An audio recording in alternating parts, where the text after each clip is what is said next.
Hi friend, welcome to my channel काम की बात। और आज हम लोग बात करेंगे कि घर बनाने के लिए प्लानिंग कैसे करें। फ्रेंड, पहले ये समझना होगा कि घर हम क्यों बनाते हैं। नॉर्मली घर बनाने के लिए दो ही वजह हो सकते हैं। पहला, ज़रूरत आपकी, और दूसरी आप शौक़ से भी बनाते हैं बहुत, ठीक है। बट वजह चाहे ज़रूरत हो या शौक़ हो, दोनों ही कंडीशन में एक हेवी अमाउंट की ज़रूरत होती है घर बनाने में। हार्ड अर्न मनी होता है जिसका यूटिलाइजेशन सही से होना चाहिए, प्लानिंग से होना चाहिए, ठीक है। तो आज हम लोग उसी के बारे में बात कर रहे हैं। तो आइए, जो सबसे पहला चीज़ है घर बनाने का, उसमें ज़रूरत होती है बजट। तो बजट का प्लानिंग बहुत ही प्रॉपर ढंग से होना चाहिए। जो सबसे पहला आता है वो लैंड का परचेज। अगर आपके पास ऑलरेडी लैंड है तो वेल एंड गुड, अगर नहीं है तो सबसे पहले आपको लैंड का खर्चा, उसके बाद बहुत सारे टैक्सेस होते हैं, वो हो गया। उसके बाद आपका इंजीनियरिंग ड्राइंग जो होता है उसमें भी खर्चा होता है। उसके बाद आता है फिर उसका कंस्ट्रक्शन का कॉस्ट है, ठीक है। कंस्ट्रक्शन में केवल बिल्डिंग बनाना नहीं है, बिल्डिंग बनाने के बाद घर के अंदर में जो फर्नीचर्स होंगे, ठीक है, वो ये सारा चीज़ है। सो बजट के ये में हम लोग प्लान करेंगे, और प्लान करके ही मुझे फिर नेक्स्ट स्टेप में जाना है। सपोज आपका बजट आपने कर लिया, ये सारे खर्चे के जितने सारे हेड में बोला उन सारे को कंसीडर करते हुए, तो फिर नेक्स्ट हम लोग जो चीज़ है वो है आपका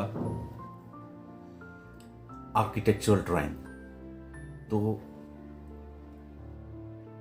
आपका जो रिक्वायरमेंट है आप उसको पहले अपने या अपने फैमिली के साथ बैठ करके कि आपका क्या रिक्वायरमेंट है, कितना बड़ा घर होना चाहिए, उसमें क्या क्या होगा, ठीक है। आपको ग्राउंड फ्लोर अभी करना है या ground floor plus first floor करना है एक साथ, ये सारी चीज़ का अपना रिक्वायरमेंट को आप फ्रीज कर लीजिए।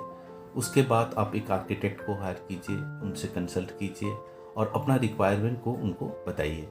बताने के बाद वो आपकी जगह के हिसाब से जो बेस्ट पॉसिबल जो स्पेस का जो यूटिलाइजेशन हो सकता है वो आपको करके देंगे। आप उसको देखिए, समझिए। अगर आपके रिक्वायरमेंट से मैच करता है तो बहुत अच्छा, नहीं मैच करता है तो उनको बोलिए कि मुझे मैं कुछ ऐसा सोच रहा था या फिर ऐसे करने से ठीक होता, वो आपको करके देंगे। वंस प्लानिंग हो गया, उसके बाद दूसरा चीज़ आता है कि आप बिल्डर को कांटेक्ट करना है जो घर बनाएगा। अगर आप अपने कर सकते हैं तो वेल एंड गुड, नहीं तो आप एक बिल्डर से कांटेक्ट कीजिए, आप उनसे कोटेशन लीजिए।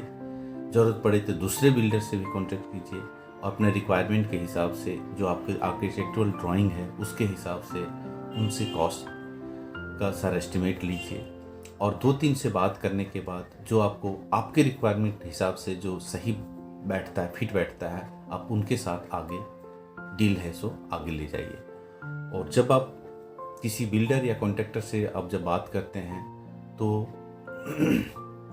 आपको हर एक चीज़ ऑन पेपर आप करवा लीजिए कि क्या डिलीवरी होगा, क्या पेमेंट टर्म हो गया, ये सारे चीज़ को वंस ये हो जाता है, उसके बाद आपका रिक्वायरमेंट फाइनल है, क्या करना है वो आप ऑलरेडी डिस्कस कर चुके हो।